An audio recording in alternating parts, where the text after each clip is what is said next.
விழுப்புரம் மாவட்டம் சாலையம்பலம் கிராமத்தில் வசித்துருக்கேன். எனக்கு சின்ன வயசுலேருந்து ஓவியம்னா ரொம்ப விருப்பம். இது ஏதாச்சும் பண்ணணும், ஓவியத்தில் ஏதாச்சும் பண்ணணுன்றது என்னோடய மிகப்பெரிய கனவு. சரின்னு சொல்லிட்டு ஓவிய கல்லூரி எங்கே இருக்குதுன்னு சொல்லிட்டு பார்த்தா நம்ம சென்னையில் அரசு கவின் கலைக்கல்லூரி அங்கே படிக்கலான்னு சொல்லிட்டு யூஜி பிஜி போயிட்டு ஒரு 6 வருஷம் அங்கே எங்கள் ரிலேட்டிவ் மாமா வீட்டில் தங்கி படித்து ஃபுல்லாகவே முடிச்சிட்டேன். இதுக்கு எனக்கு குரு ஆசான் எல்லாமே பார்த்தோன்னா எங்கள் மாமா அருள் என்றவர். ஸோ அவர் மூலயமா தான் எனக்கு ஃபுல்லாகவே ஓவியம் ஃபுல்லாகவே கற்றுக்கிட்டு போய் படித்து இன்றைக்கி ஒரு ஒரு ஒரு ஸ்கூலில் ஒரு ஓவிய ஆசிரியராக நான் ஒர்க் பண்ணிகிட்ருக்கேன். சரி, நாளைக்கு ஜூன் 3 கலைஞர் பிறந்தநாள். கலைஞரோட மிகப்பெரிய ஃபேன் நான். ஏன்னா பார்த்தீங்கன்னா அவர் நம்ம தமிழ் மண்ணிற்காக மிகவும் உழைத்தவர். நமக்கு இல்லைனாலும் மற்றவங்களுக்கு கொடுத்து உதவுபவர் தான் கலைஞர். ஸோ இது எனக்கு மிகப்பெரிய விருப்பம். அவருக்கு ஏதாச்சும் நம்ம பண்ணணும் அப்படின்னு சொல்லிட்டு விருப்பம். இது இல்லாமல் கலைஞர் பிறந்த நாள் அன்று எனது தந்தைக்கும் பிறந்த நாள். ஸோ அதையொட்டி நான் சரி இன்றைக்கி நம்ம அப்பாவுக்கும் பிறந்த நாள், கலைஞருக்கும் பிறந்த நாள், தலைவர் கலைஞர் அவர்களோட நூற்றாண்டு ஆண்டுக்காக அவருடைய 100 படங்கள் நம்ம வரையணும் அப்படின்னு சொல்லிட்டு எனது மிகப்பெரிய கனவு. நான் என்ன பண்ணேன், சின்ன வயசுலேருந்து அவர் லாஸ்ட் இயர் வரைக்கும் எப்படிலாம் இருந்தார் வாழ்ந்தாருன்னு சொல்லிட்டு அவரோட புகைப்படங்களை ஒரு வருஷமாக நான் கலெக்ட் பண்ணி பிளான் பண்ணி ஃபுல்லாகவே 100 படங்கள் 100 படங்கள் வரையுதுன்றது சாதாரண ஒரு விஷயம்தான், எல்லாராலும் வரைய முடியும். ஆனால் அதை நம்ம எந்தெந்த மெத்தடில் வரைகிறோம். இப்போ பார்த்தீங்கன்னா ஒரு ஆர்டிஸ்ட் எடுத்திங்கன்னா பார்த்தீங்கன்னா ஒரு பென்சில் டிராயிங் மட்டும்தான் வரைவாங்க.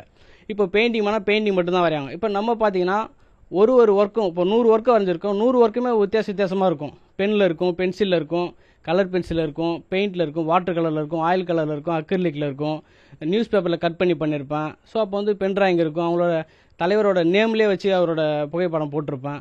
ஸோ அந்த மாதிரி 100 படங்கள் வரைகிறது மிகப்பெரிய ஒரு 2 வருஷம் ஆயிடுச்சு இது எனக்கு முடிக்கிறதுக்கு. மிகப்பெரிய கஷ்டம், யாரால் பண்ண முடியுமான்னு தெரியல. இது ஃபுல்லாகவே நம்ம தூங்காமல் கண்ணு முழிச்சு ஃபுல் அண்ட் ஃபுல் இதை பண்ணி ஆகணும். அவரோட 100ஆண்டு விழாவுக்காக 100 படம் பண்ணி ஆகணுன்றது என்னோடய மிகப்பெரிய எய்மு. ஸோ அதுக்காக நான் என்ன பண்ணேன், கடன் வாங்கி செலவு என்கிட்ட ரொம்ப பொருளாதார வறுமை தான். கடன் வாங்கி இதுக்குன்னு நான் ஸ்பெண்ட் பண்ணி ஒரு கலரும் பார்த்தீங்கன்னா 1000 ரூபா 2000 ரூபா அப்படி வரும்.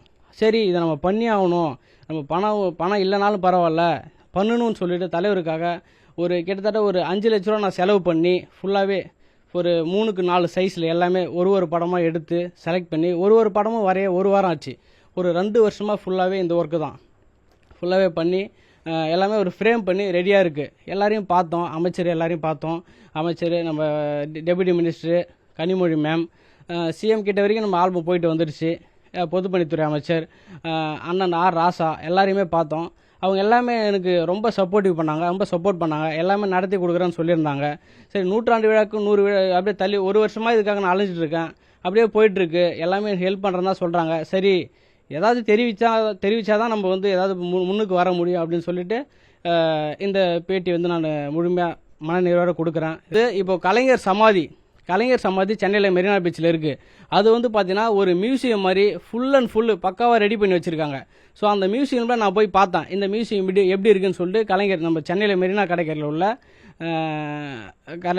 கலைஞர் நினைவிடத்தில் போய் பார்த்தேன். போய் பார்க்குறப்ப அங்கே என்ன ஆச்சு, ஒரு வாலில் சிம்பிளாக ஒரு பென்சிலில் வரைஞ்ச 3 புகைப்படம், கலைஞரோட 3 புகைப்படம் அங்கே டிஸ்பிளே பண்ணிருந்துச்சு. அதை பார்த்து இந்த இடத்துல ஏன் நம்மளோட 100 ஓவியம் இங்கேயா நம்ம டிஸ்பிளே பண்ணக்கூடாது, இங்கேயா வைக்கக்கூடாது அப்படின்னு சொல்லிட்டு எனக்கு ஒரு கேள்வி எழுந்துச்சு. சரி, அதுக்காகவே நம்ம அதை பண்ணுவோம் அப்படின்னு சொல்லிட்டு கலைஞர் நினைவிடத்தில் என்னோட 100 படங்கள் ஃபுல்லாகவே கலைஞர் நினைவிடத்துக்கு போகணும். அங்கே போயிட்டு அங்கே இருக்கிற பொதுமக்கள் எல்லாருமே அதை பார்க்கணும். அதை பார்க்குறது தான் எனக்கு பெருமை. அதுதான் என்னோட கோரிக்கை தமிழரசுக்கு.